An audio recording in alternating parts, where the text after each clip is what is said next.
ప్రార్థనా జీవితం ఏ గ్రంథంలో ఉంటుంది అంటే సమూయేలు మొదటి గ్రంథంలో ఉంటుంది. సమూయేలు మొదటి గ్రంథం. సమూయేలు జననం ఒక వరం, దేవుడు హన్నాకు ఇచ్చిన ఒక వరం, దేవుని అనుగ్రహం వలన పుట్టిన పుత్రుడు ఎవరు?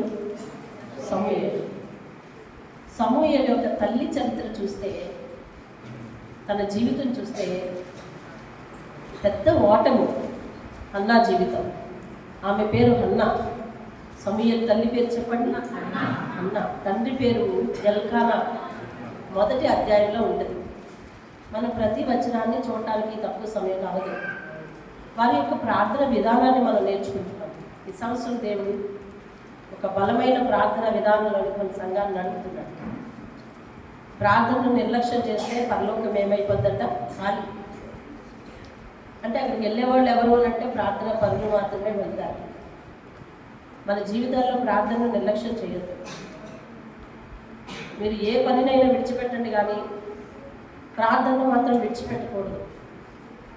దేవునికి అతి ఇష్టమైన ఒక ఘట్టం ఏదైనా ఉంది అంటే నువ్వు ప్రార్థనలో కూర్చుని ఆయనతో మాట్లాడటమే. ఆయన ప్రేమిస్తున్నానని చెప్తూ ఆయనకి ఇష్టమైనదే చేయకపోతే మనము ఆయనను బాధపరిచిన వారం అవుతాం. దేవునికి స్తోత్రం కలుగు. హల్లెలూయా, హల్లెలూయా. బాధపరిచిన వారం అవుతాం. కనుక ప్రార్థించుట దేనికి అంటే ఆయన సంతోషపెట్టడానికి కాదు. ప్రార్థించుట దేనికి అంటే మన అవసరతను ఆయన దగ్గర లిస్టు పెట్టి ఆయన దగ్గర నుంచి పొందుకోవడానికి కాదు. ప్రార్థించుట మరి దేనికి అంటే రాబోయే రోజుల్లో ఏ శోధనలోనూ మన జీవితాలు పడకుండా ఉండటం కోసం, రాబో శోధన నుంచి తప్పించుకోవటానికి, మన చుట్టూ ఒక పెద్ద కంచెను, ప్రహారీని నిర్మించుకోవటానికి ప్రార్థన చాలా ప్రాముఖ్యం.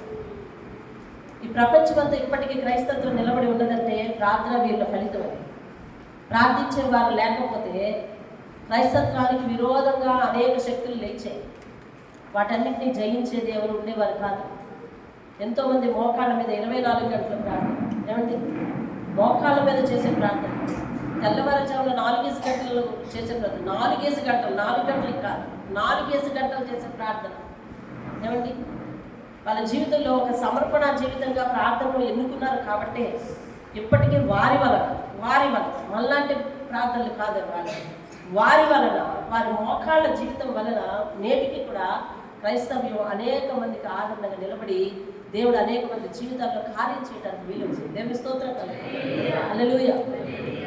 ఏదేమైనప్పటికీ కూడా మరి సమూయేలు గురించి మరి ఈరోజు దేవుడు మనతో మాట్లాడుగా, సమూయేలు తల్లి హన్నా, తన తండ్రి ఎల్కానా, వీరిరువురు భార్యాభర్తలుగా ఉండిన కాలంలో మరి తనకు గర్భఫలం లేకపోయింది హన్నాకు. కానీ ఎల్కానా ఎక్కువగానే ప్రేమించేవాడు హన్నాని. ప్రేమించాడు. మరి నాకు పిల్లలు లేరయ్యా అంటే, ఏం బాధపడకులే, నేను నీకు 100 మంది కుమారుల కంటే ఎక్కువ వాడిని కదా అని చెప్పాడు. అంటే మరి భర్త సరే పిల్లలు లేకపోయినా నన్ను చాలా బాగానే అంగీకరిస్తున్నాడు అని అనుకుని ఉంది అని. కొన్నాళ్లకు అకస్మాత్తుగా తన ఇంటిలోనికి పెద్ద ఉప్పెన వచ్చింది. ఏమిటి అంటే తన స్థానంలో, భార్య స్థానంలో మరొక ఆమె వచ్చి కూర్చుంది. ఆమె పేరు పెనిన్నా. ఏమండి? పెనిన్నా. ఆమెకు మరి ఎల్కానా ఏంటి సంగతి అని అంటే, మరి నీకు పిల్లలు లేరు కదా అన్నారు. మరి మొన్నే కదయ్యా నువ్వు 100 మంది పిల్లల కంటే నేను ఎక్కువ వాడిని కదా, నీకు పిల్లలు అవసరం లేదు కదా అని అన్నావు కదా అని అంటే, మరి ఏం మాట్లాడినట్టుగా వాళ్ళ సంభాషణలు ఏం రాయలేదు. కానీ వాళ్ళ సంభాషణతో పనే ఉంది. మొత్తానికి రావడం అయితే వచ్చేసింది. వచ్చేయడం మరి దేవుడు మరి హన్నాకు చాలా ఇబ్బందులు మొదలయ్యాయి. హన్నాను దేవుడు చూడటం మొదలుపెట్టాడు. పెనిన్నాకు పిల్లలు పుట్టారు. ఎప్పుడైతే పిల్లలు పుట్టడం మొదలైందో, ఆమె ఫలించిందో, ముందున్న ఈమె ఫలించలేదో, అన్న యొక్క మరి రాపిడి ఎక్కువైపోయింది. బాగా ఎక్కువ రుద్దటం మొదలుపెట్టింది. పని ఎక్కువ చెప్పడం మొదలుపెట్టింది. తర్వాత నానా విధమైన మాటలు మాట్లాడడం మొదలుపెట్టింది. అప్పటికే ఈమె ఒక గొడ్రాలుగా మరి సమాజంలో తలెత్తుకోలేని పరిస్థితుల్లో ఉంటున్నప్పుడు సమస్య ఇంటిలోనికి వచ్చింది. సమస్య తీవ్రత పెద్దదైపోయింది. వారు సంవత్సరం యెరూషలేముకి వెళ్ళడం అనేది ఒక ఆనవాయితీ కద్దు. కాబట్టి ఆ పద్ధతి ప్రకారము వాళ్ళు ఏం చేశారు అంటే యెరూషలేముకు వెళ్ళడానికి బయలుదేరేటప్పుడు ఈమె కూడా వాళ్ళతో పాటు బయలుదేరింది, దేవుని సన్నిధికి బయలుదేరింది. సాధారణంగా ఆ స్థానంలో ఎవరైనా ఉంటే దేవుడు నన్ను ఫలింప చేయలేదు కాబట్టి నేను ఎందుకులే దేవుని గుడికి, మీరు వండి అని చెప్తారు. కానీ ఆమె ఏం చేసిందంటే అందరితో పాటు సౌమ్యంగా బయలుదేరింది.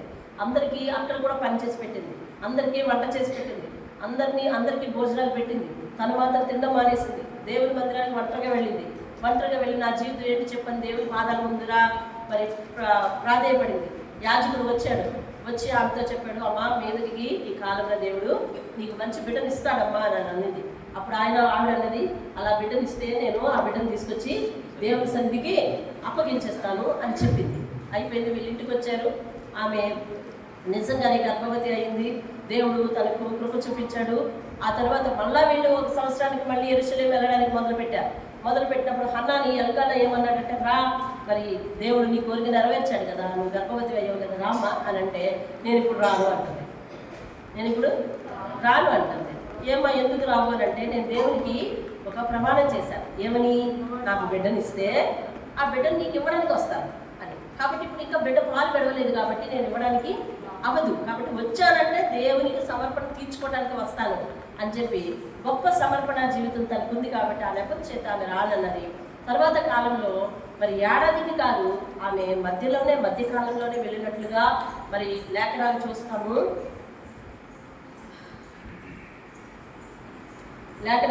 మధ్యకాలంలోనే ఆమె యెరూషలేముకు వెళ్ళినప్పుడు ఆ బిడ్డను అక్కడ వదిలిపెట్టడానికి సిద్ధపడింది.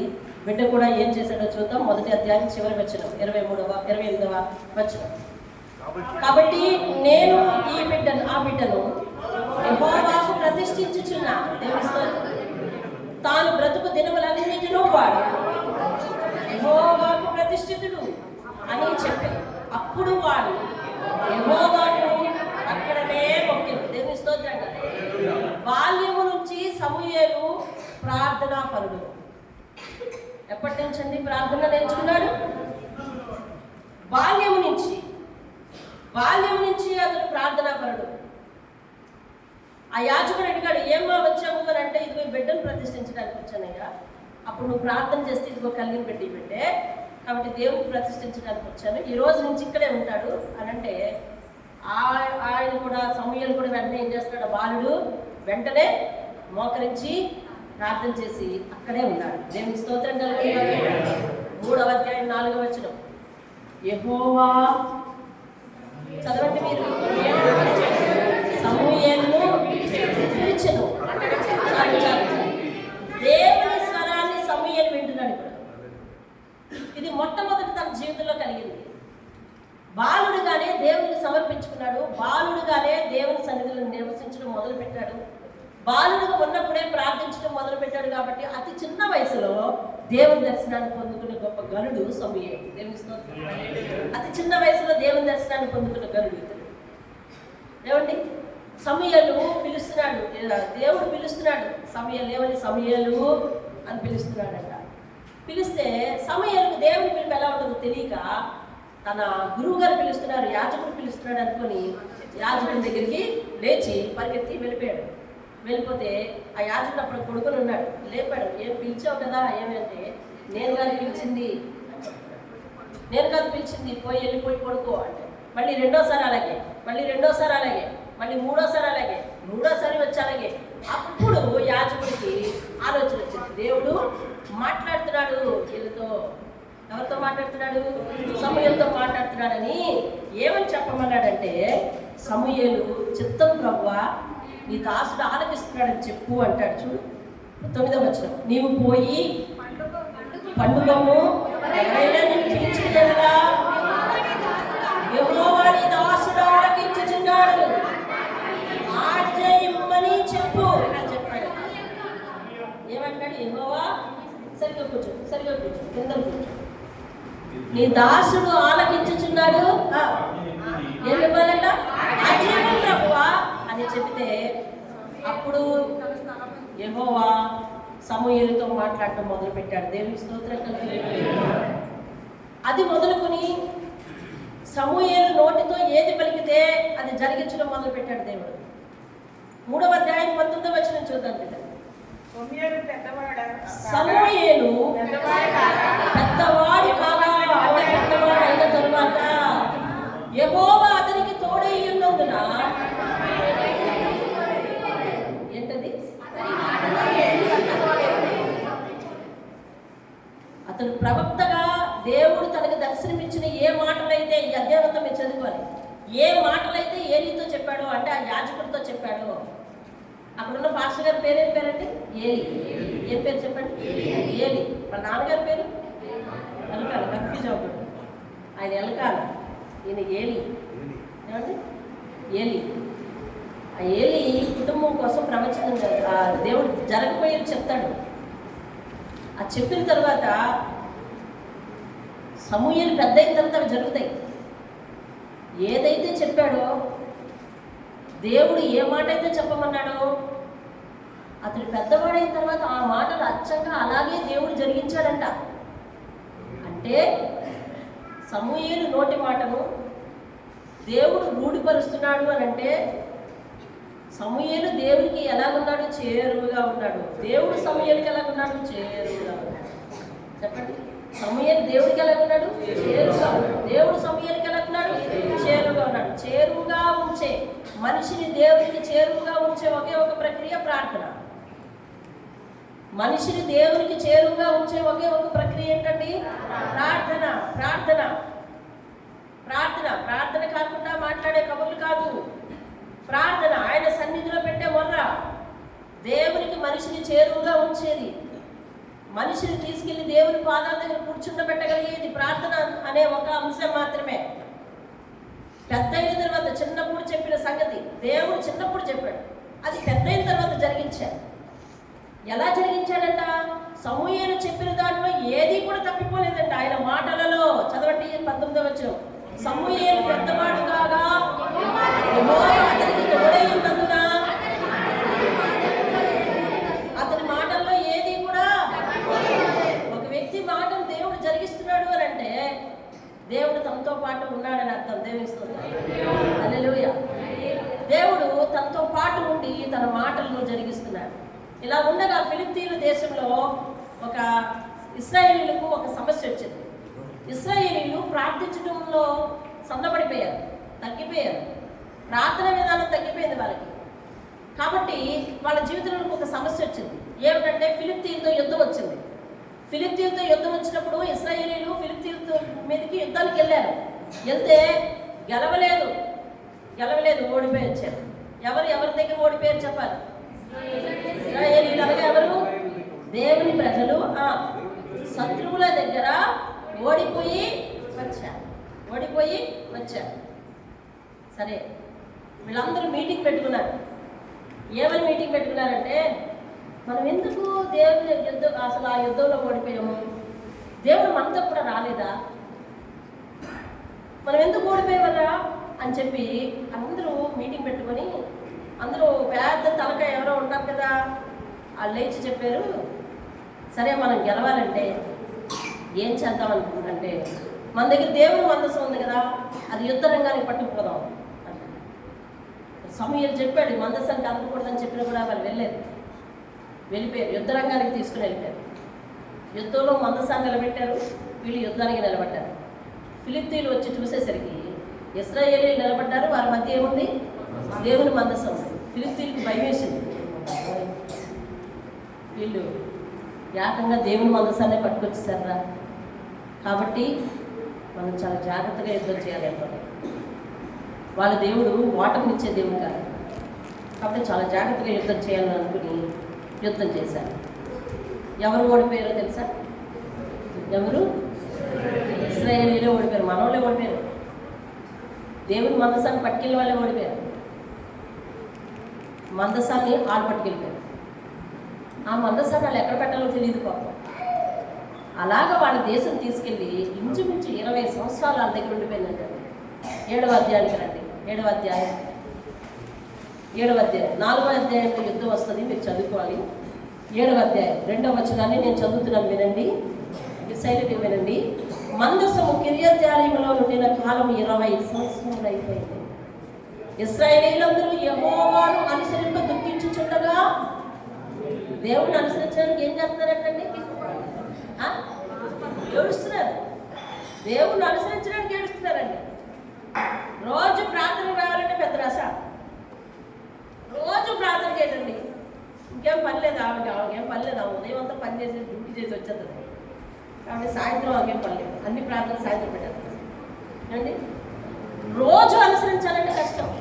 ఇశ్రాయేలీయులు దేవుణ్ణి అనుసరించాలని దుఃఖపడుతున్నారట. అప్పుడు ఏమన్నాడు చూడండి సమూయేలు. ఇశ్రాయేలీయులందరితో ఇట్లా నేను బాబు మీ పూర్ణ హృదయంతో మీ పూర్ణ హృదయంతో యెహోవా యందు మీరు మండుకుని ఎడలా అన్య దేవతలను అంటే మధ్యని ఏం పెట్టుకున్నారు? మధ్యని ఏం పెట్టుకున్నారండి? దేవునికి నీకు అడ్డంగా ఏదైనా పెద్ద టాస్క్ వచ్చిందంటే దేవునికి నీకు దూరం అవుతావు. మీరందరూ వెళ్ళి ఆ బాటిల్ తేల్చండి కదా, అందరూ వెళ్ళాలి అండి. దేవునికి నీకు మధ్య అడ్డంగా ఏదైనా టాస్క్ వచ్చిందంటే అది మనిషి అయినా, అక్రమ సంబంధమైన, అక్రమ సంపాదనైన, అక్రమంగా మాట్లాడే మాటలైనా, అక్రమ చేష్టలైనా, క్రమము లేని ప్రతి పద్ధతి దేవునికి నీకు అడ్డం వచ్చిందంటే దేవుడు నిన్ను విడిచి దూరంగా జరుగుతాడు. వీళ్ళ మధ్యకి ఏమొచ్చింది? వేరే వచ్చాయి. అష్టాలవత దేవతలు వచ్చాయంట. దేవత అంటే ఏంటి? కదలకుండా నిలబడుతుంది. అలాగా ఉంది. కదలకుండా ఉండిపోయి కొన్ని మనుషులలో కొన్ని స్వభావాలు కదలకుండా ఉండిపోతాయి. కదలకుండా ఉండేదాన్ని ఏమంటారు? విగ్రహం అంటారు. కదలకుండా ఉండేదాన్ని ఏమంటారు చెప్పండి? విగ్రహం అంటారు. ఈరోజు దేవుని అనుసరిస్తున్న మన మనసుల్లో కూడా కదలకుండా పాతుకుపోయిన స్వభావాలు ఉంటే అవి విగ్రహాలు. మీరంటే ఒప్పుకోను, నేను విగ్రహాలను మానేసి 25 సంవత్సరాలు అయింది, 60 సంవత్సరాలు అయింది, 20 సంవత్సరాలు అయింది, 5 సంవత్సరాలు అయిందని మీరు లెక్క చెప్తే దేవుని సన్నిధిలో అది కుదరదు. అది కుదరదు. పాతుకుపోయిన స్వభావాలు మన హృదయాలు, మానని గుణగణాలు, మానని లక్షణాలు. వ్యక్తిగతంగా దేవుడు మాత్రమే గ్రహించగలడు ఆ విగ్రహాలు ఏమిటో. పాతుకుపోయిన కదలని స్థితిలో ఏమైనా ఉంటే అట్టి అవిధేయతలన్నీ కూడా పలు రకాలైన దేవతలు, పలు రకాలైన అవిధేయతతో కూడిన దేవతలవి. కాబట్టి ఈ సమూయేలు చెప్పాడు వాళ్ళందరినీ మీటింగ్ పెట్టి, బాబు మీరు ఈయన అనుసరించడానికి ఏమో దుఃఖపడుతున్నారు, అవి తీసుకొచ్చి మధ్యలో పెట్టుకున్నారు. మీరు పూర్ణ మనసుతో యెహోవా వైపు మళ్ళుకుంటే, వాటిని తీసివేసేస్తే, పట్టుదల కలిగి యెహోవా తట్టు హృదయములను తిప్పి చాలు. దేవుని స్తోత్రం. ఎలా ప్రార్థన చేయమన్నాడండి? పట్టుదల కలిగి. ఎలా ప్రార్థన చేయమన్నాడు? ఎవరు చెప్పగలరు ఇలాగా? పట్టుదలగా ప్రార్థన చేసేవాడే చెప్పగలరు. సమూయేలు ప్రార్థన జీవితం బాల్యం నుంచి మొదలైంది. సమూయేలు ఎప్పుడు కూడా దేవునికి దగ్గరగా ఉంటాడు. అందుకని దేవుడు తన మాటను నెరవేరుస్తాడు. సమూయేలు ప్రార్థన ఎలా ఉంటుందంటే పట్టుదల కలిగి ఉంటుంది. అందుకని ఆయన ఇతరులకు కూడా డైరెక్షన్ చేస్తున్నాడు. ఏమనంటే పట్టుదల కలిగి ప్రార్థన చేయమని. ఇతరులకు ఎలా డైరెక్షన్ చేస్తున్నాడండి? పట్టుదల కలిగి ప్రార్థన చేస్తాడు. పట్టుదల కలిగి ప్రార్థన చేయండి. మీ హృదయాలు దేవుని వైపు తిప్పండి, ఆయన సేవించండి. అప్పుడు ఆయన ఫిలిష్తీయులను చేతిలో నుండి మిమ్మల్ని విడిపించును. అంతటా ఇశ్రాయేలీయులు బయలుదేవతలను, అష్టారోత దేవతలను తీసివేసి యెహోవాను మాత్రమే సేవించారు. దేవుని స్తోత్రం కలుగును. 6వ వచనం నేను చదువుతాను చూడండి. వారు మిస్పాలో కూడుకొని, అంటే ఇప్పుడు వాళ్ళ యొక్క మల్లెం అంతా కడుక్కుంటారనమాట. అక్కడ మిస్పాలో కూడుకొని నీళ్లు చేది యెహోవా సన్నిధిని కుమ్మరించి ఆ దినము ఉపవాసం ఉండి యెహోవా దృష్టికి మేము పాపాత్ములమని ఒప్పుకొనేది. యెహోవా దృష్టికి మేము పాపాత్ములమని ఒప్పుకొనేది. 8వ వచనం, మన దేవుడైన యెహోవాను ఫిలిష్తీయుల చేతిలో నుండి మనం రక్షించినట్లుగా మా కొరకు ఆయనను ప్రార్థన చేయడం మానవద్దకు సమూయేలు దగ్గర వీళ్ళందరూ మనం చేసుకున్నారు. 9వ వచనంలో ఆయన ఏం చేశాడంటే, సమూయేలు పాలు పెడమని ఒక గొర్రె పిల్లను తెచ్చి యెహోవాకు బలిగా అర్పించి ఇశ్రాయేలు పక్షంలో యెహోవాను ప్రార్థించగా యెహోవా అతని ప్రార్థన అంగీకరించెను. దేవుని స్తోత్రం కలుగును. హల్లెలూయా. అతని ప్రార్థన అంగీకరించాడంటే అర్థం ఏంటి? ఫిలిష్తీయులకు వాటం వచ్చింది. దేవుని మందసము విడిపింపబడుతుంది. తర్వాత అధ్యాయాల్లో మీరు చదువుకోవాలి. తర్వాత అధ్యాయంలో మీరు చదువుకోవాలి. 20 సంవత్సరంలో ఒక దగ్గర స్ట్రక్ అయిపోయినా ఆ మందసము సమూయేలు ప్రార్థన వల్ల, సమూయేలు సూచించడం వల్ల, ఒక ప్రార్థనా పరుడు మన మధ్య ఉంటే ఏం జరుగుతుందో తెలుసా? అతడు దేవుని వైపు నిన్ను నడిపిస్తాడు. దేవుని స్తోత్రం. నువ్వు ప్రార్థనా పరుడు అయితే నువ్వు ఇతరులను ఎటువైపు నడిపిస్తావు? దేవుని వైపు. చెప్పండి అందరూ మెలకుగా ఉన్నాడు, చెప్పండి. దేవుని వైపు నడిపిస్తాడు. ఒక ప్రార్థనా పరుడు ఇతరులను ఎటువైపు నడిపిస్తాడండి? దేవుని వైపు నడిపిస్తాడు. తప్పిపోయిన జీవితాలు ఎటువైపు తిప్పుతాడు? దేవుని వైపు తిప్పుతాడు. వాటమితో కొన్ని సంవత్సరాలు మగ్గిపోయిన జీవితాలు ఎటువైపు తిప్పుతాడు? దేవుని వైపు తిప్పుతాడు. దేవుని స్తోత్రం. 20 సంవత్సరాల నుంచి వారి జీవితంలో ఓటమి ఉంది. 20 సంవత్సరాల నుంచి వారు ఆ విగ్రహారాధనలో మగ్గిపోయారు. 20 సంవత్సరాల నుంచి వారికి ప్రార్థన అంటే ఏంటో తెలియట్లేదు, సన్నగిల్లిపోయారు. అటువంటి జీవితాలని సమూయేలు ఏం చేశాడో తెలుసా? దేవుని వైపు తిప్పాడు. ఎలాగ తిప్పుతున్నాడో తెలుసా? పట్టుదల కలిగి ప్రార్థన చేయడానికి, పట్టుదల కలిగిన ప్రార్థన వైపు తిప్పుతున్నాడు. దేవుని స్తోత్రం కలిగి. ఎవరినైనా ప్రార్థనా జీవితం వైపు నడిపిస్తున్నావా? అసలు నువ్వు ప్రార్థనా జీవితాన్ని కలిగి ఉన్నావా? ప్రార్థనా జీవితంలో దేవుని కొరకు పట్టుదలగా చేసే ప్రార్థన నీకుందా? ఆ ప్రార్థనా జీవితాన్ని మనం అలవర్చుకోవాలని దేవుడు ఈరోజు నీతో నాతో మాట్లాడుతున్నాడు. దేవుని స్తోత్రం కలిగి. హల్లెలూయా. 8వ అధ్యాయం 6వ వచనాన్ని నేను చదువుతున్నాను, చూడండి. మాకు న్యాయము తీర్చుటకై రాజును నియమింపమని వారు అనిన మాట సమూయేలు దృష్టి ప్రతికూలంగా ఉండేను కనుక సమూయేలు యెహోవాకు చివరిలో ఏం చేశాడండి? యెహోవాకు ప్రార్థన చేశాడు. వాళ్ళు అడిగారంట ఆయన దగ్గరికి వచ్చి, బాబు చుట్టుప్రక్కల ఊళ్ళందరికీ రాజులు ఉన్నారు, అర్థమైందా? చుట్టుప్రక్కల ఊళ్ళందరికీ రాజులు ఉన్నారు, వాళ్ళకి ఏదైనా సమస్య వస్తే ఆ రాజు దగ్గరికి వెళ్ళి చెప్పుకుంటున్నారు. మాకు చూస్తే నువ్వే ఉన్నావు, నువ్వేమో ప్రవక్తవి, నువ్వేమో యాజకుడివి, నువ్వేమో న్యాయాధిపతివి, నువ్వు రాజుగా మాకు ఆడటం లేదు. మన దేశంలో రాజు ఉంటే బాగుంటుంది, నీ నడిపింపు కుదరలేదు, నీ నడిపింపు బాగలేదు, రాజు ఉంటే మరో విధంగా ఉంటుంది, రాజు కావాలని అడిగారు. ఆ కోరిక సమూయేలు మనసుకి ఎలా అనిపించిందండి? బాధగా అనిపించిందంట. ఎలా అనిపించిందండి? బాధగా అనిపించింది. అయినా కూడా ఆయన ఎవరి దగ్గర మొదలు పెట్టుకున్నాడండి? వెళ్ళి ఎవరి దగ్గర? అయ్యో బాబోయ్, 25 సంవత్సరాల నుంచి మీ మధ్య ఉంటున్నాను నేను. చిన్నప్పుడు వచ్చేసాను మీ మధ్యకి, చిన్నప్పటి నుంచి దేవుని సన్నిధిలో సేవ చేస్తున్నాను, నా వల్ల తప్పేంటి అని బాధ దగ్గర బాధ కలిగింది. ఒకరు తృణీకరిస్తే వెంటనే మనం ఎవరి దగ్గరికి పోవాలి తెలిసిన? That is the right place, right choice. తెలుసు, రైట్ ప్లేస్, రైట్ చాయిస్. అంతే. ఎవరు ఏమన్నా వినేయండి. అదిగో మీ గురించి ఎలా అన్నారు, మా గురించి అలా నిన్న కూడా నిన్నైనా ఎవరి గురించి ప్రార్థన చేసాం? మనకు విరోధంగా మాట్లాడే వారి కొరకు ప్రార్థన. ఈవేళ దేవునిలో తప్పిపోయిన వారి కొరకు ప్రార్థన చేస్తాం. ఈరోజు మీరందరూ ఎవరు తప్పిపోయారు? తప్పిపోయిన వారి సమూయేలు ఎవరో ఏ డైరెక్షన్లో తీసుకొచ్చాడు? దేవుని డైరెక్షన్లోకి తీసుకొచ్చాడు. దేవుని స్తోత్రం కలిగి. మాట వింటున్నట్టుగా ఉండి తప్పిపోయిన వారు, లేనిపోని విగ్రహాలను తమ మనసులో పెట్టుకుని దేవుడిని అనుసరించడానికి బాధగా ఉన్నవారు. అబ్బా దేవుడి దగ్గరికి వెళ్ళాలంటే బాధ, భారం, అయినా కూడా ఇల్లు వచ్చేస్తే ఓ పని అయిపోతుంది అనుకునే నిర్లక్ష్య ధోరణి, నిర్లిప్తత, ఏమండి నిరంతరం కొనసాగించలేని పరిస్థితి. ఇవన్నీ కూడా మనం ఈరోజు వారి కొరకు ప్రార్థన చేస్తాం. భక్తిలో సన్నగిల్లిపోయే వారి కొరకు ప్రార్థన చేస్తాం. దేవుని మేలు పొంది దేవుని దగ్గర నుంచి తప్పిపోయిన వారి కొరకు ప్రార్థన చేస్తాం. ఈరోజు సమూయేలు వారి కోసం ఎక్కువ ప్రార్థన చేశాడు. చూడండి, అలాగే 9వ అధ్యాయం బాధ కలిగింది. బాధ కలిగితే 8వ అధ్యాయం 6వ వచనం ఏం చేస్తాడు? ఈయన దేవుని సన్నిధికి పోయి యెహోవాకు ఏం చేశాడండి? ప్రార్థన చేశాడు. దేవుని స్తోత్రం కలుగును గాక. అప్పుడు దేవుడు అతను ప్రార్థనకి జవాబిచ్చాడు. ఏమని జవాబిచ్చాడు తెలుసా? నేను చదువుతున్నా వినండి. జనులు నీతో చెప్పిన మాటలన్నిటి ప్రకారము అలాగే చెయ్యి. వాళ్ళు అడిగినట్టే చెయ్యి. వారు నిన్ను విసర్జించలేదు. సమూయేలు నువ్వేమనుకుంటున్నావు? నిన్ను వద్దన్నారని బాధపడుతున్నావా? బాధపడకు. వాళ్ళు నన్ను వద్దన్నారు, నా ప్రవక్తను వద్దంటే ఎవరిని వద్దన్నట్టు మాట? నా ప్రవక్తను దెబ్బలాడితే ఎవరిని దెబ్బలాడినట్టు? నా ప్రవక్త మీద సొడిగితే ఎవరి మీద సొడిగినట్టు? నిన్న మోషే మీద అక్క సొడిగితే దేవునికి ఎందుకంత కోపం వచ్చేసింది చూసినావా? కాబట్టి నిన్ను కాదు సమూయేలు బాధపడదు, నిన్ను కాదు. వాళ్ళు ఎవరిని తృణీకరించారు తెలిసిన?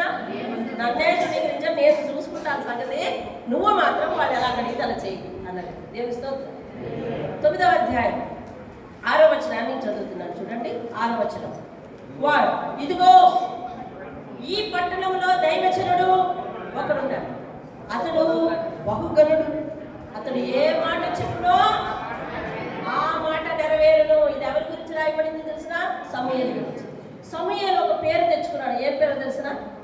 ఒక ఘనుడైన దైవజనుడు. దేవుని స్తోత్రాలు.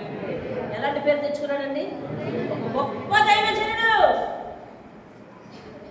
అతడు ఏ మాట చెబితే ఆ మాట జరుగుతుంది. అతడు ఏమని ప్రార్థన చేస్తే జరుగుతుంది. ఆ గొప్ప దైవజనుడు ఉన్నాడు అనే పేరు ఎవరిలో తెచ్చుకున్నాడు తెలుసా? ప్రజల్లో తెచ్చుకున్నాడు. దేవుని స్తోత్రం. హల్లెలూయా. ప్రజల్లో తెచ్చుకున్నాడు. అంటే ప్రజలను దేవుని వైపు తిప్పుతున్నాడు. ప్రజలలో తన ప్రార్థనా జీవితాన్ని సాక్ష్యంగా ఉంచుకుంటున్నాడు. దేవుని స్తోత్రం. ఈ మాటలు ఎవరు చెప్పారు? ఇప్పుడు 9వ అధ్యాయం 6వ వచనం చదివిన మాటలు ఎవరు చెప్పారు? ప్రజలు చెప్పుకుంటున్నారు. ఒక ఆయనకి ఒక కష్టం వచ్చింది, అలా వెళ్ళిపోతూ ఉన్నాడు. ఏం బాబు ఎలా వెళ్ళిపోతున్నావు అని అంటే ఏదో సమస్య చెప్పాడు. ఇదిగో మా ఊళ్ళో ఒక దైవజనుడు ఉన్నాడు, దగ్గరికి వెళ్ళి అతను ప్రార్థన చేస్తుంది పంపిస్తాడు. నీ ప్రార్థన చేసిన ప్రకారం నీకు జరుగుతుంది అని చెప్పాడు. అలాంటి పేరు వచ్చేసింది ప్రజల్లో. దేవుని స్తోత్రం కలిగి. హల్లెలూయా. అంటే సమూయేలు ఎవరితో ఉన్నాడన్నమాట? నిరంతరం దేవునితో. దేవుడు ఎవరితో ఉన్నాడన్నమాట? నిరంతరం సమూయేలుతో. అంటే మనిషిని దేవునితో నిరంతరంగా ఉంచే ప్రక్రియ ఏ ప్రక్రియ? ప్రార్థన. అంటే నిరంతరం కూడా సమూయేలు ఏం చేస్తున్నాడు? దేవునితో గడుపుతున్నాడు. ఆయన స్థానం ఎక్కడండి? చెప్పాలి. ఆయన స్థానం ఎక్కడ? దేవుని మందిరం. ఆయన నివాసం ఎక్కడ? దేవుని మందిరం. ఆయన మజిలీ ఎక్కడ? దేవుని మందిరం. ఆయనకి సరదాగా ఆలోచన దేవుని మందిరం. సంతోషంగా గాలి పీల్చాలన్నా దేవుని మందిరం. విశ్రాంతి తీసుకోవాలన్నా దేవుని మందిరం. అటు ఇటు ప్రకృతిని చూడాలన్నా దేవుని మందిరమే.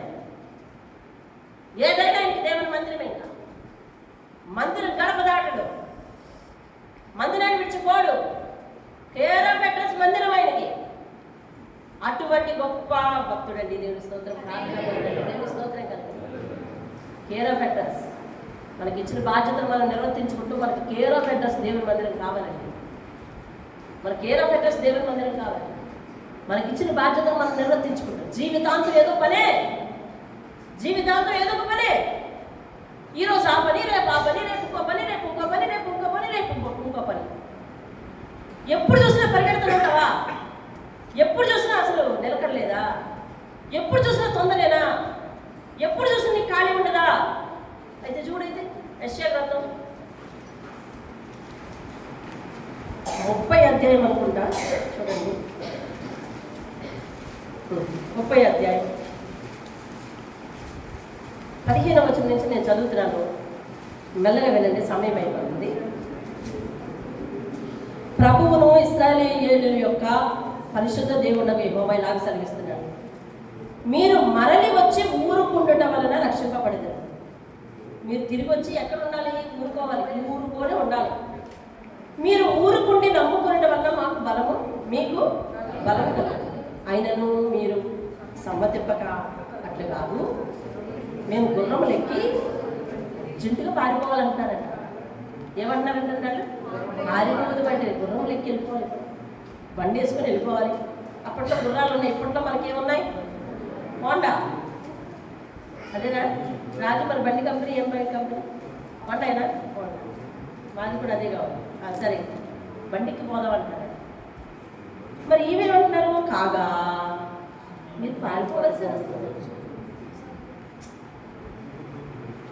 ఖాళీ లేదంటున్నారు కదా, ఖాళీ లేనట్టుగానే ఉంటుంది బండి అంటున్నాడు దేవుడు. దేవుని దగ్గర కూర్చోడానికి ఖాళీ లేదంటున్నారు కదా, ఖాళీ లేనట్టుగానే ఉంటుంది బండి. చూడండి, మేము వడిగల గుర్రములు ఎక్కిపోవాలి. చాలా యాగంగా అర్జెంటుగా వెళ్ళాలంటాం. వడిగల గుర్రములు ఎక్కి పారిపోదామంటే కాగా మిమ్మల్ని తరిమే సమస్యలు అన్నమాట. తరుగువారంటే ఎవరు తరుగుతారు? మిమ్మల్ని తరిమే సమస్యలు వడిగల వారుగా ఉంటారంట. వడిగల వారుగా ఉంటారంట. చూసేవాళ్ళు. కాబట్టి మనం ఎలా ఉండాలి? దేవుని సన్నిధిని నిదానించే వారికి ఉండాలి. మన జీవితంలో ఎక్కువ సమయం దేవునితో గడిపే వారంగా ఉండాలి. నెమ్మదిగా నిదానంగా దేవుని దగ్గర ప్రార్థించే వారంగా ఉండాలి. సావధానంగా దేవునితో మన బాధలు చెప్పుకునే వారు ఉండాలి. అర్థమైందండి? నీకే తెలుసు కదా, నాకు టైం లేదు అని అంటే దేవునికి అన్నీ తెలుసు అన్న విషయం నీకు తెలియాలి కదా. మనమేమో దేవుని వైపు చూసి నీకే తెలుసు కదా అన్నీ అంటున్నాం. అప్పుడు దేవుడు మనతో అంటాడు, అవును నాకు అన్నీ తెలుసు అన్న విషయం నీకు తెలియాలి కదా అంటాడు. అంతేనా? రెండింటికి తేడా తెలిసిందా? నాయన నాకు ఎంత మంచిగా ఉందో, నాయన నేను ఎంత అలసిపోతున్నానో, నాయన నేను అటు ఇది నేను ఏదో 10 కారణాలు చెప్పాను అనుకోండి. అవును నాకు అన్ని విషయాలు తెలుసన్న సంగతి నీకు తెలియాలి అంటాడు. ప్రతి విషయంలో మనం జాగ్రత్తగా దేవుని దగ్గర మనగలగాలి. దేవుని స్తోత్రం కలగాలి. ఆయనతో సన్నిహిత సంబంధాలు పెట్టుకున్నాడు. ప్రజల్లో కూడా ఒక గొప్ప దైవజనుడిగా పేరు పొందాడు. ఇటువంటి వాటికి కారణం ఏమిటి అని అంటే నిరంతరము యెహోవా అతనికి తోడై ఉన్నాడు కనుక అతను చెప్పిన మాటల్లో ఏది కూడా తప్పిపోలేదంట. దేవుని స్తోత్రం. ఏది తప్పిపోలేదంట. అదే పేరు ప్రజల్లోకి వచ్చేసింది. ఆ గొప్ప దైవజనుడు ఏది చెప్తే అదే జరుగుతుంది అని చెప్పారు. దేవుని స్తోత్రం కలగాలి. ఇప్పుడు 12వ అధ్యాయం కల్లా రాజుని ఏర్పాటు చేశాడు. 11వ అధ్యాయంలో రాజుని ఏర్పాటు చేసేస్తాడు. మీరు వినండి. ఇప్పుడు రాజుగారు కూడా ఏం చేస్తారంటే క్రమక్రమంగా బండి తప్పించేస్తారు. అంటే అర్థం ఏంటి? ఆయన కూడా భక్తిలో సన్నగిలిపోతాడు. అందుకని ఈయన ఏం చేశాడంటే వాళ్ళందరినీ పిలిచాడు. వాళ్ళందరినీ పిలిచి 14వ అధ్యాయంలో చెప్తున్నాడు. 14వ వచనంలో 12వ అధ్యాయం 14వ వచనం చూడండి. మీరు యెహోవా యందు భయభక్తులు కలిగి ఆయన మాటను విని ఆయనను సేవించి ఆయన ఆజ్ఞను భంగము చేయక మీరును మిమ్మును ఏలు రాజును మీ దేవుడైన యెహోవాను అనుసరించిన యెడల మీకు క్షేమము కలుగును. ఎందున్నారమ్మా సమయం? మీకు క్షేమం కలుగును. దేవుని స్తోత్రం.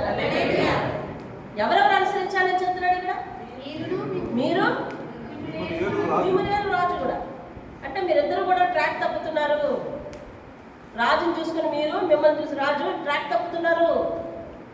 కాబట్టి మరలా ఈయన ఎలక్ట్ చేస్తున్నాడు. మళ్ళీ ఎవరి వైపు తిప్పుతున్నాడు? దేవుని వైపు తిప్పుతున్నాడు. ప్రజలు దేవుని వైపు తిప్పుతున్నాడు. ఏమని హెచ్చరించాడంటే, అమ్మా మీరు దేవుని యందు భయభక్తులు కలిగి ఉండాలి, ఆయన మాటలు వినాలి, ఆయన సేవించాలి, ఆయన ఆజ్ఞను భంగం చేయకూడదు. ఈ పని ఎవరెవరు చేయాలి? మీరు చేయాలి, మీ రాజు చేయాలి. సాధారణంగా ఎక్కువసేపు ప్రార్థన చేసే తీరిక ఎవరికి ఉంటుందంటే వీళ్ళకి ఉంటుంది అనుకుంటా. నేను అంత అలసిపోయి వస్తున్నానో తెలుసా? ఇంటి దగ్గర ఉండి ఏం చేస్తాను? రాజు చూసి అనుకోండి, మిమ్మల్ని చూసి అనుకోలేదు. ఇంటి దగ్గర ఉండి ఏం చేస్తాను? ప్రార్థన చేయవా? ప్రార్థన చేసే బాధ్యత ఎవరిది?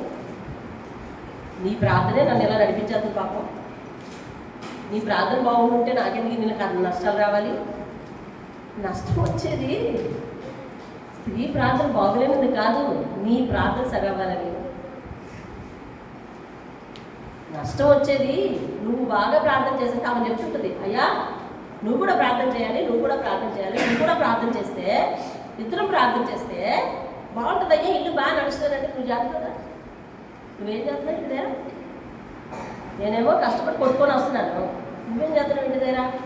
నువ్వు చేయాలి కదా. నువ్వు చేసే ప్రార్థన బాగా ఖచ్చితంగా అయితే నాకెందుకు ఈ నష్టం రావాలి, నాకెందుకు ఈ పరిస్థితి రావాలి? కాబట్టి నువ్వు చేసిన ప్రార్థన చాలు అర్థం కాదు. దేవుడు ఎందుకు ఇంకా నష్టాలు ఉంటే పెడుతున్నాడంటే నిన్ను మోకాళ్ళ జీవితంలో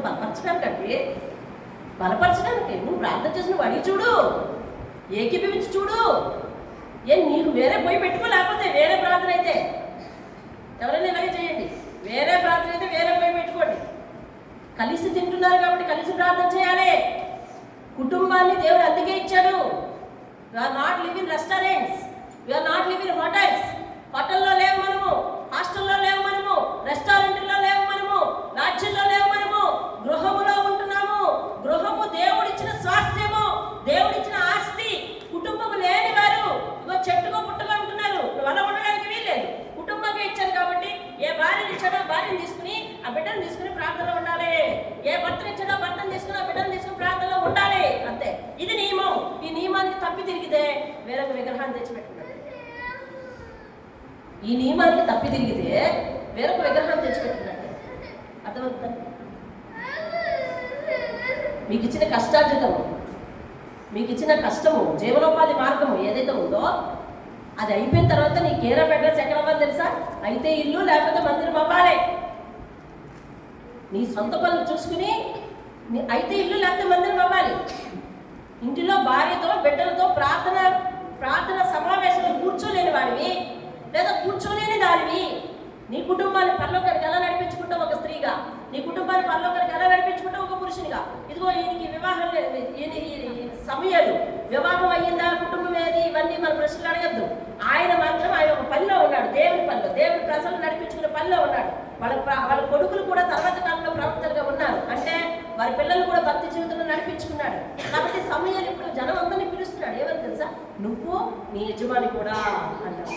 అంటే ఇంటిలో మనము మన యజమాని కూడా, అంటే ఇంటిలో మీ పిల్లలు, మీరు, నువ్వు కూడా ఇంటి యజమాని ఎవరైతే వాళ్ళు.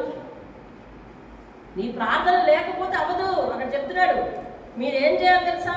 యెహోవాయందు భయభక్తులు కలిగి ఉండాలి, ఆయన మాటలు వినాలి, ఆయనను సేవించాలి, ఆయన ఆజ్ఞను భంగం చేయకూడదు. మీరు చేయాలి పని, మీ రాజు చేయాలి పని.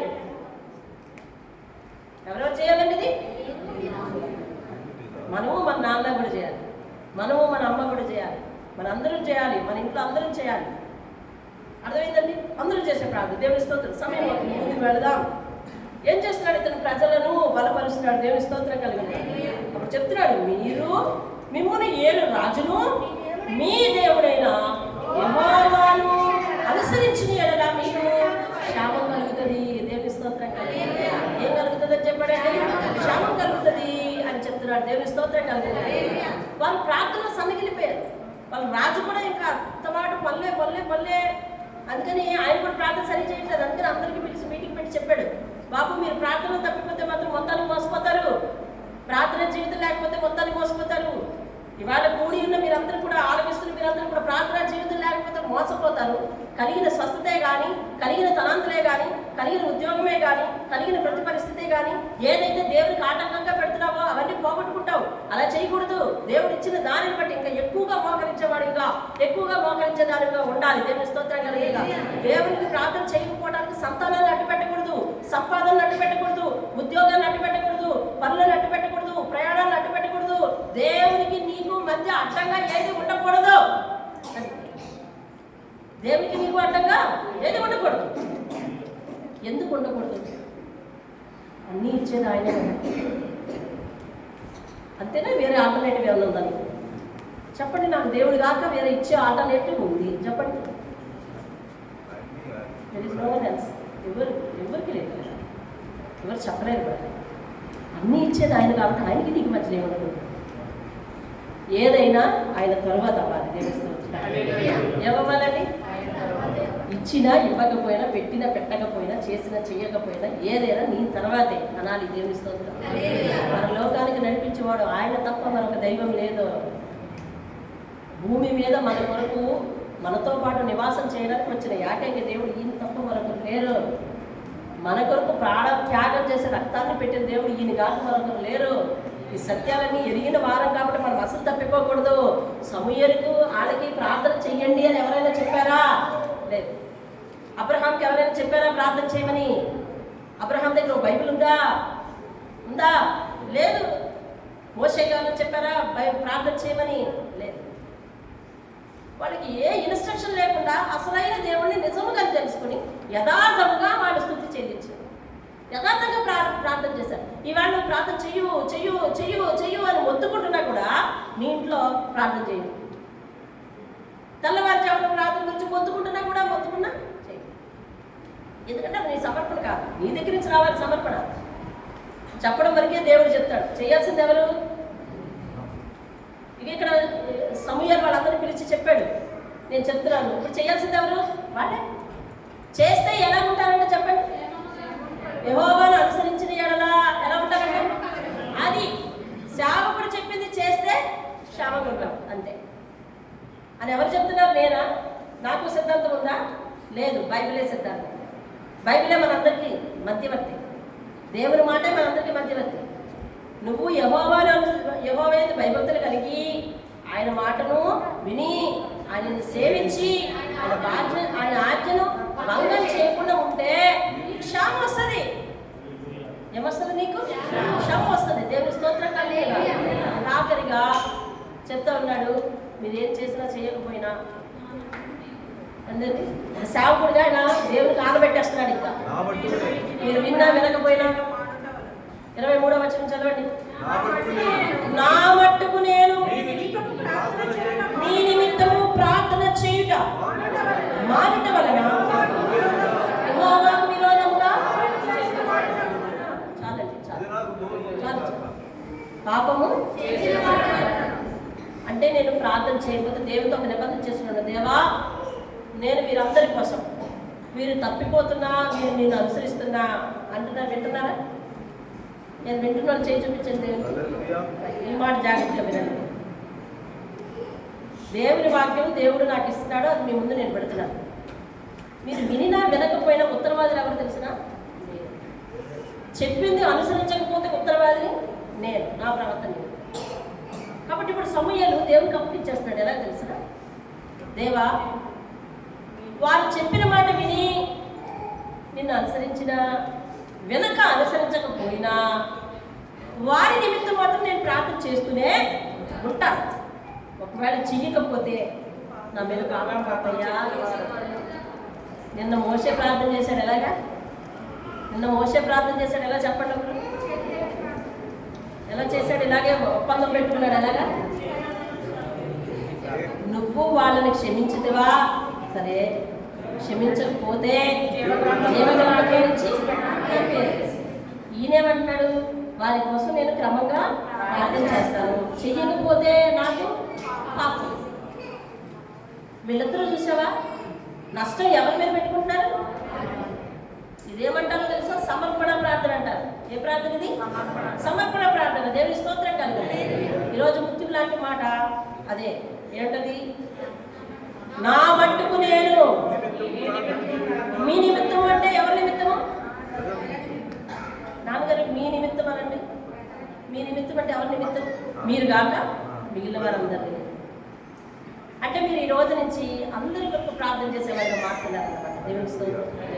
నిన్ననే ఆ మాట విన్నాం కదా. నీకోసం నువ్వు చేసుకోకపోయినా దేవుని తెలుసు అని అడుగు. ఏం కావాలో అడుగు. మీ నాన్న నువ్వు అడగకపోతే ఎవరిని అడుగుతావు? అడుగు.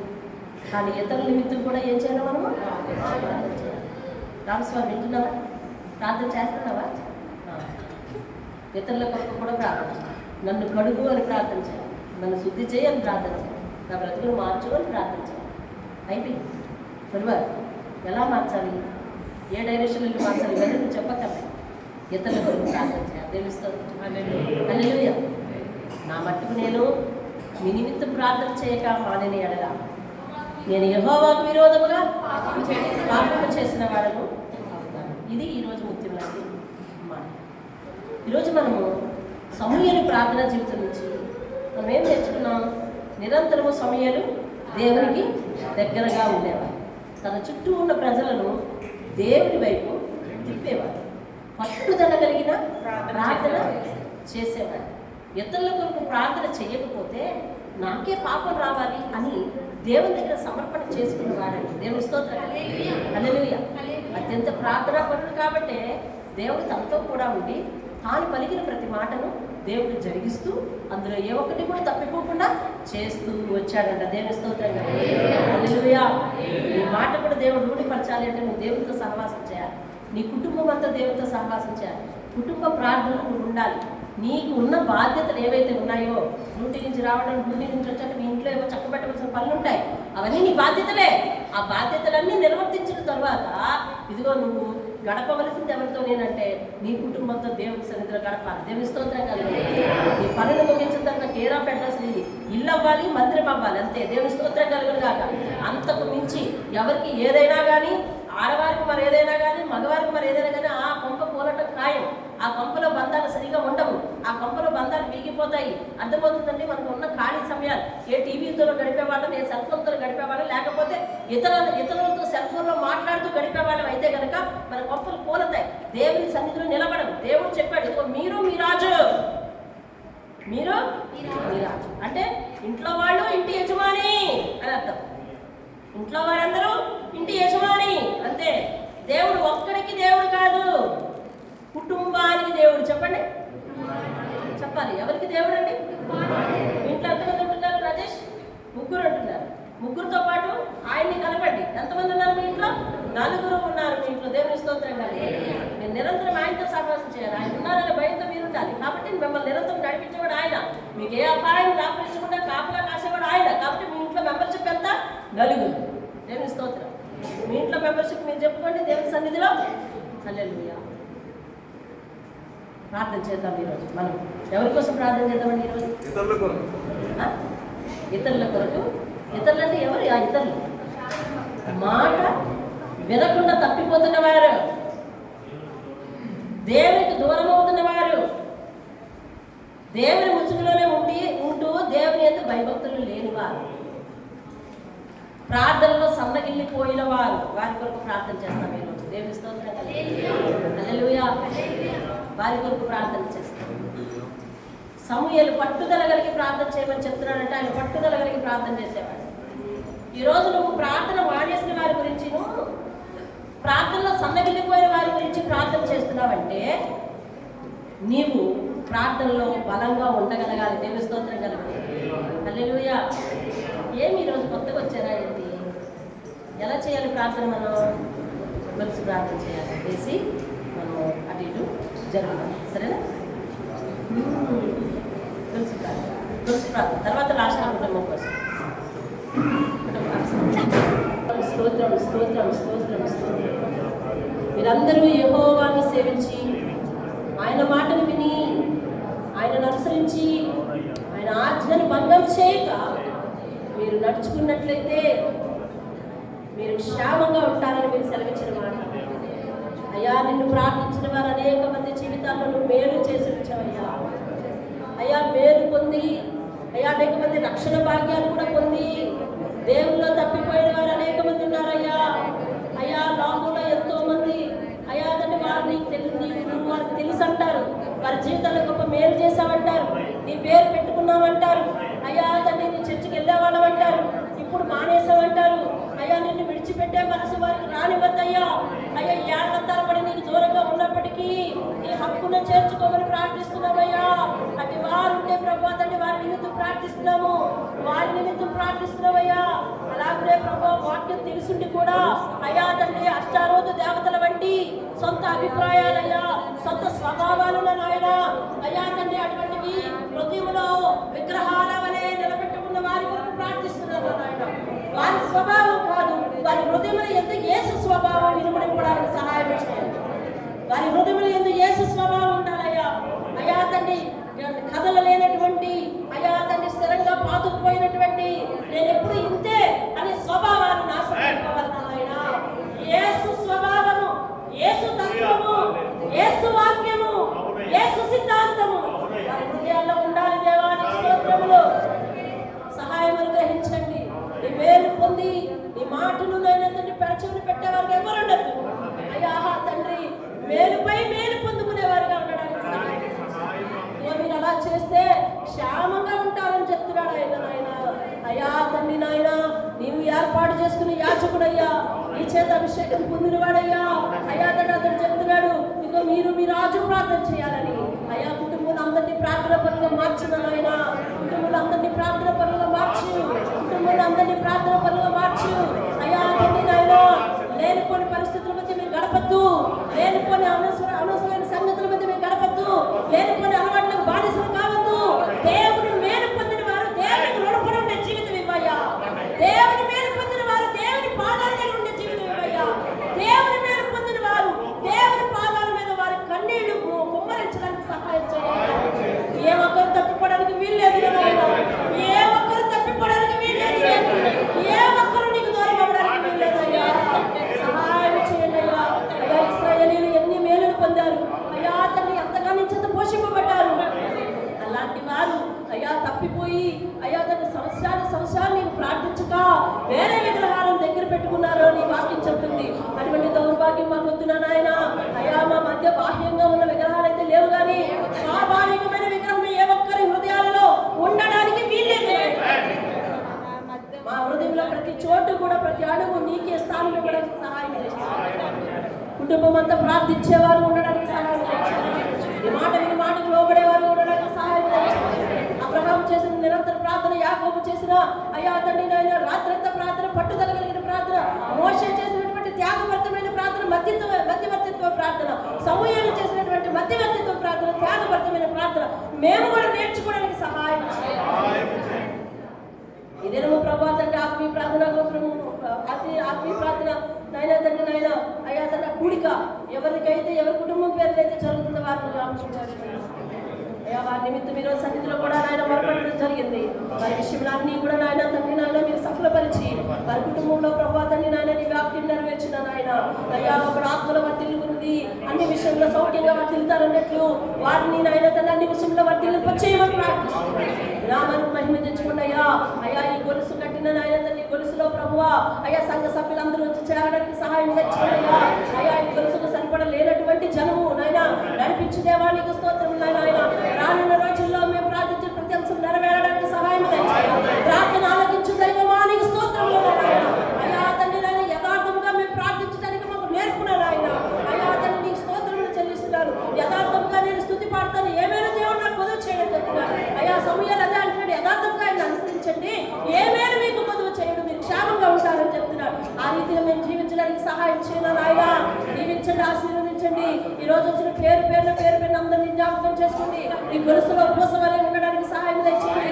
సంఘంలో మిగిలిన పూసలన్నీ కూడా ఈ గొలుసులో చేరడానికి సహాయం తెచ్చేయండి. ఎవరితో విడిపోవడానికి తెగిపోవడానికి వీలు లేదు నాయన. సంఘమంతా ఐక్యతగా నాయన మెలగడానికి సహాయం తెచ్చేయండి. ఒకరి నిమిత్తం ఒకరు ప్రార్థన చేసుకునే వారు ఉండడానికి సహాయం తెచ్చేయండి. ఈ సన్నిధిలో ప్రార్థనా పనులుగా ఉండడానికి సహాయం చేయండి. ప్రతి ఒక్క పురుషుడిని గొప్ప ప్రార్థకుడుగా ప్రతి ఒక్క స్త్రీని గొప్ప ప్రార్థకురాలుగా మార్చున్నాను ఆయన. దీవించండి. ప్రతి యవనస్తుడు నీ దగ్గర ప్రార్థించేవారు, ప్రతి చంటి పిల్ల నీ దగ్గర మోకరించేదిగా ఉండాలి. అట్టి కృప ప్రతి గృహానికి దయచేసి నడిపించండి. యేసయ్య అతి శ్రేష్టమైన నామం. ఎవరికి వారే మీ నిమిత్తం నేను ప్రార్థన చేయకపోతే యెహోవాకు విరుద్ధంగా పాపం చేసేవాళ్ళు కాబట్టి నేను ప్రార్థనే చేస్తాననే తీర్మానానికి రావడానికి సహాయం చేయండి. మీ నామానికి మహిమ తెచ్చుకోండి. మహిమా ఘనత ప్రభావం పేరు ఈ గొలుసులో ఉన్న ప్రతి పూసని జ్ఞాపకం చేసుకున్నాను. యేసయ్య అతి శ్రేష్టమైన నామంలో వారి బలహీనతలు కట్టమని ప్రార్థనలో ఉన్న గొప్ప మాధుర్యాన్ని వారు పొందుకోవడానికి గొప్ప బలమును పరిశుద్ధాత్మ శక్తిని వారు పొందుకోవడానికి సహాయం చేసి నిలబెట్టమని యేసు పరిశుద్ధ నామంలో అడిగి వేడుకుంటున్నాను పరమ తండ్రి. ఆమేన్ ఆమేన్ ఆమేన్. చెప్తాం. యేసు రక్తమే జయము, సిలువ రక్తమే జయము, యేసు నామమే సంపూర్ణ విజయం కలుగును గాక, అపవాది క్రియలు అంతా నాశనం కలుగును గాక. ఆమేన్ ఆమేన్ ఆమేన్. తండ్రి అయిన దేవుడి ప్రేమ, కుమారుడైన యేసుక్రీస్తు వారి కృప, పరిశుద్ధాత్మ యొక్క అనుగ్రహ సహవాసం సదా మనందరికీ తోడై నడిపించి ప్రార్థనా పనులుగా ఆయన సన్నిధిలో నిలబెట్టుకును గాక. ఆమేన్ ఆమేన్.